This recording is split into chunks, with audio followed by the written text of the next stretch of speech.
네, 오늘 본문은요, 유대 민족이 바벨론 포로로 끌려가서 살다가 하나님의 은혜로 해방되어서 이스라엘에 돌아온 직후에 작성한 시편입니다. 바벨론 1차 포로 직후 작성한 노래가 아닐까 추측하곤 합니다.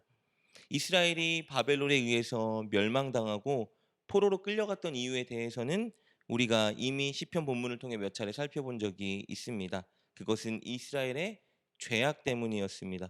이스라엘의 왕과 백성들이 우상을 숭배했고 심지어 하나님보다 이웃 나라를 훨씬 더 의지하고 있었죠. 게다가 예배는 형식적으로 드리고 있었고 사회는 부정과 부패와 거짓으로 물들어 있었습니다.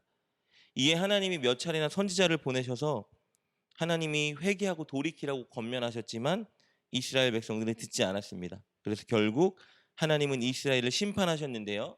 중요한 것은 하나님이 심판하신 그 목적이 이스라엘의 멸망이 아니었다는 것이죠. 심판의 목적은 이스라엘의 회복이었습니다. 하나님은 이스라엘이 바벨론에 의해 멸망하고 그곳에 포로로 끌려가서 그들이 하나님께 얼마나 범죄했는지, 하나님 은혜 안에 거하는 것이 얼마나 행복한 일이었는지 깨닫게 만드실 계획을 가지고 계셨습니다. 그리고 그들이 그곳에서 진정 회개하도록 만들 계획을 가지고 계셨어요. 그리고 그들이 회개하면 바로 그때 그들을 다시 예루살렘으로 돌아오게 만들어서 모든 것을 다 회복시켜 주겠다 계획을 가지고 계셨습니다. 그래서 그들에게 심판을 선언하시면서 동시에 반드시 그 후에 그들을 회복시켜 주실 것도 약속을 하셨습니다. 그리고 시간이 흘러 그들이 하나님의 예언과 약속대로 바벨론으로 끌려갔고 포로기 이후에 다시 마침내 예루살렘으로 귀환하는 놀라운 은혜의 순간을 맞이하게 되었습니다. 바벨론을 점령한 바사왕 고레스가 포로로 잡혀있던 이스라엘 백성들에게 고국으로 돌아가도 좋다. 해방령을 선언했어요. 너희 고국으로 돌아가서 성전을 다시 짓고 너희 하나님을 예배하고 마음껏 생활해도 좋다라고 칙령을 내렸습니다. 그래서 수룹바벨이라는 리더가 바벨론에 있던 유대 사람 5만 명 정도를 데리고 다 함께 예루살렘으로 돌아오는 거예요. 그 직후에 지은 시편이 오늘 시편 85편입니다. 여러분 그들의 심정이 어땠을까요? 예루살렘 땅, 약속의 땅, 하나님이 주셨던 하나님의 그 땅에 그들이 범죄해서 뺏긴 이후에 다시 돌아올 때 그때의 심정 진짜 기뻤겠죠? 근데요 기쁨이 진짜 잠시였습니다. 예루살렘에 돌아와 봤더니 어떤 일이 발생돼 있었냐면요 예루살렘은 다 무너지고 황폐화되어 있었던 거예요. 이곳에서 다시 터를 닦고 살기에는 진짜 앞이 너무 막막한 거예요. 고생길이 훤했죠. 차라리 바벨론의 포로로 잡혀가서 그곳에 살 때는 이제 터전을 닦고 살만했는데 이거 돌아왔더니 성전도 무너져 있죠. 성벽도 무너져 있죠. 땅은 다 완전히 황폐화되어 있죠. 이곳에서 어떻게 다시 살지? 진짜 앞이 막막했던 거예요. 그리고 하나님은 돌아가서 성전과 성벽을 다시 재건하고 하나님을 예배하라고 말씀하셨는데 여러분 무너진 성벽과 성전을 쌓기 위해 노력할 때 반드시 이미 그곳에 터를 잡고 있던 이방인들과 주변 민족들이 그들을 방해할 것이 불보듯 뻔했습니다. 그러니까 정말 깜깜한 상황에 처하게 된 거예요.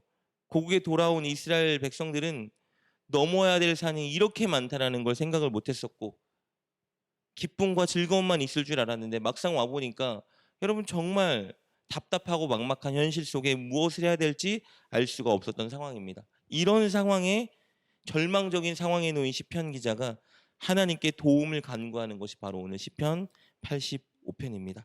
그는 먼저 하나님께서 베풀어 주신 은혜를 노래합니다. 이렇게 바벨론에 포로로 있다가 고국으로 돌아오게 된 것은 하나님의 진짜 전적인 은혜라는 것을 그가 기억하고 하나님께 감사 찬양하기 시작하는데요. 우리 1절부터 3절 말씀 이렇게 기록되어 있습니다. 여호와여 주께서 주의 땅에 은혜를 베푸사 야곱의 포로된 자들이 돌아오게 하셨으며 주의 백성의 죄악을 사하시고 그들의 모든 죄를 덮으셨나이다 셀라. 주의 모든 분노를 거두시며 주의 진노를 돌이키셨나이다. 이 시편 기자는 그들이 바벨론의 포로로 잡혀 있다가 이렇게 예루살렘으로 돌아올 수 있었던 모든 것이 다 하나님의 은혜 때문이라는 것을 깨달았습니다. 하나님께서 범죄한 그들을 향했던 분노와 진노를 그치시고 약속대로 신실하게 그들을 안전하게 고국으로 돌아오게 하신 거예요. 그걸 노래하고 있습니다. 그러니까 여러분 이렇게 답답하고 막막한 상황 속에서 우리가 해야 되는 첫 번째 일은 무엇이냐면요. 바로 하나님께서 베풀어 주셨던 지난날의 은혜를 기억하고 고백하는 것입니다. 왜냐하면요. 과거의 하나님의 은혜를 기억하고 노래하면 우리에게 소망이 생겨나기 때문입니다.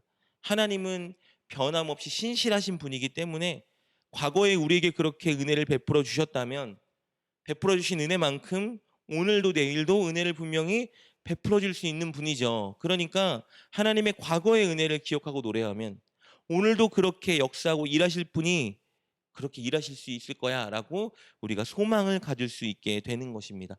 그래서 시편 기자가 과거를 먼저 하나님의 은혜를 먼저 노래하기 시작한 거예요. 그리고 하나님의 과거의 은혜를 노래한 후에 현재 지금 그들이 처한 문제를 하나님께 가지고 나와 도와달라고 호소하고 간구하기 시작하는데요. 우리 6절 7절 말씀이 이렇게 기록되어 있습니다. 주께서 우리를 다시 살리사 주의 백성이 주를 기뻐하도록 하지 아니하시겠나이까. 여호와여 주의 인자하심을 우리에게 보이시며 주의 구원을 우리에게 주소서.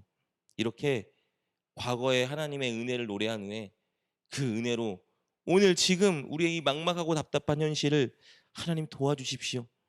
하나님이 이곳으로 인도하셨다면 하나님께서 우리가 주님을 기뻐하시도록 하지 아니하시겠습니까? 라고 간청하고 있는 것입니다. 그리고 이렇게 하나님께 현재 어려움에 대해 도움을 간구한 시편 기자는요.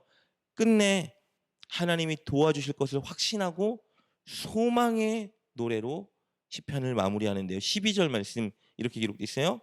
여호와께서 좋은 것을 주시리니 우리 땅이 그 산물을 내리로다. 하나님께서 분명히 기도를 듣고 이 하나님의 땅에서 우리에게 좋은 것을 주실 것이다라고 희망을 노래합니다. 여러분 답답하고 절망적인 상황에서 오늘 이 시편 기자가 끝내 소망을 노래할 수 있었던 그 시작은요. 바로 과거에 하나님이 베풀어 주셨던 은혜를 기억하고 노래하는 것이었습니다. 과거에 하나님의 응답과 은혜가 있었기 때문에 오늘 이 절망적인 상황에서 하나님을 향해 도움을 간구할 수 있었던 것이고 또 오늘의 이 문제를 하나님께 간절히 기도하다 보니까 과거처럼 반드시 도와주실 하나님에 대한 확신이 생겨서 소망을 노래하게 된 거예요. 오늘 시편 기자는 이렇게 답답하고 막막하고 절망적인 상황에서 우리가 무엇을 해야 되는지 올바른 방법을 제시해 주고 있습니다. 그것은 과거 하나님이 베풀어 주신 은혜를 가장 먼저는 기억하고 노래하는 것입니다. 오늘 이 자리까지 인도해 주신 하나님, 오늘 이 시간까지 부어 주신 하나님의 은혜를 기억하고 노래하는 거예요. 이것이 정말 중요한데 그 이유는 절망적이고 막막한 상황에서 우리는 보통 혼자라 느끼고 해결책이 없다고 느끼게 되죠. 그런데 하나님이 과거에 베풀어 주신 은혜를 기억하면요. 그리고 오늘까지 인도해 주신 은혜를 기억하면 아, 하나님이 있는데 내가 혼자가 아니구나 깨닫게 되고요. 그리고 하나님 때문에 반드시 나에게 희망과 소망이 있다는 것을 우리가 깨닫게 되기 때문입니다. 과거의 은혜와 응답이 있었기에 지금 이렇게 막막하고 어려운 상황에서도 그리고 기도할 수도 있겠죠.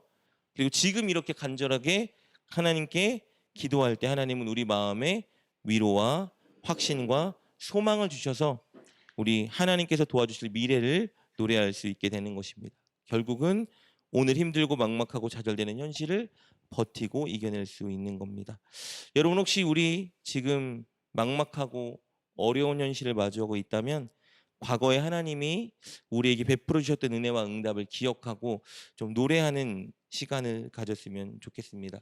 오늘까지 인도하신 하나님의 은혜를 우리가 기억하고 감사했으면 좋겠습니다. 그리고 그 하나님이 신실하게 이번에도 역사해 줄 것을 기대하고 간절히 하나님께 간구했으면 좋겠습니다. 그럴 때 반드시 하나님이 우리에게 소망을 주실 것입니다. 그리고 혹시나 답답하고 막막한 현실에 있지 않다 하여도 늘 하나님의 은혜를 기억하고 노래한다면 어려움이 올 때에 견디고 이겨낼 소망을 얻게 될 것입니다. 오늘 과거의 은혜를 기억하고 하나님께 감사했으면 좋겠습니다. 지금까지 베풀어 주신 은혜를 우리가 노래하고 또 그렇게 역사하실 하나님께 오늘 우리의 문제를 맡기고 기도했으면 좋겠습니다. 그럴 때 꼭 소망의 하나님을 우리가 바라보고 노래하는 그 자리로 하나님이 인도해 주실 것입니다. 모든 문제를 하나님께 맡기되 과거의 은혜를 기억하고 감사하는 저와 여러분 될 수 있기를 주님의 이름으로 축복합니다. 기도하겠습니다. 우리에게 한없는 은혜를 부어주시고 기도에 응답해 주시고 오늘까지 이끌어 주신 에베네셀 하나님 감사합니다.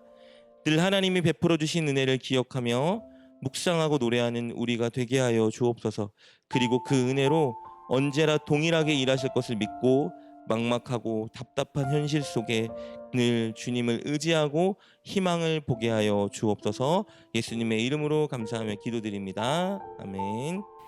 오늘 말씀을 통해 깨닫고 결단한 것은 무엇입니까? 그것을 붙들고 하나님께 기도합시다. 그리고 그렇게 실천하며 하루를 살아가는 여러분 되시길 주님의 이름으로 축복합니다.